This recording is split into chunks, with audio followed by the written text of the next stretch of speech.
अस्सलाम वालेकुम वरहमतुल्लाहि वबरकातुहू। मैं हूं हकीम एस बासिर और आप देख रहे हैं हर्बलिस्ट टीवी 786। दोस्तों, पिछली एक वीडियो में हमने बरहमी बूटी की बराह रास्त आपको दिखाया था, बरहमी बूटी के बारे में आपको बताया था, लेकिन बहुत सारे दोस्त फिर भी फरमाइशें कर रहे थे, मैसेजेस कर रहे थे कि जी बूटी को लाइव दिखाया जाए।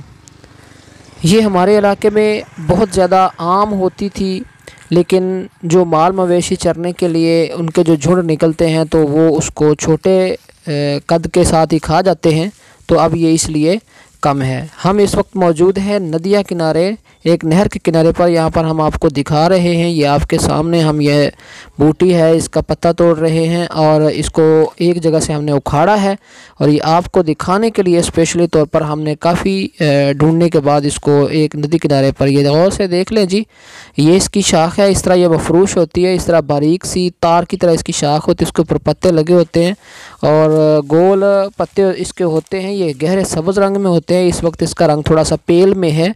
ये अपने आउट ऑफ सीज़न है, इसलिए इसको थोड़ा सा ये पेल में नज़र आ रहा है।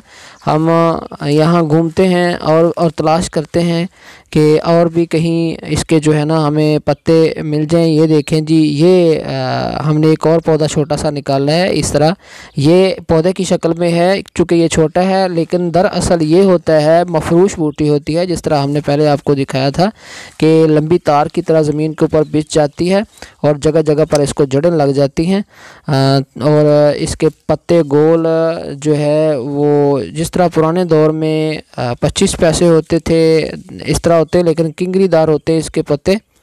तो ये देख लें जी, हमने पत्ता तोड़ा है आपके लिए और आपको स्पेशली तौर पर दिखाने के लिए। इसकी ख़ास पहचान ये भी है कि इसकी जो पत्ते की पुष्ट होती है, उसकी पुष्ट के ऊपर इसकी ना जो डंडियाँ होती हैं, रगें होती हैं पत्ते की पुष्ट के ऊपर। ये एक पौधा है जी, घास के अंदर उगा हुआ है। इसको हम यहीं रहने देते हैं ताकि इसका बीज पके और दोबारा से इसकी जो है ना रिप्रोडक्शन हो सके।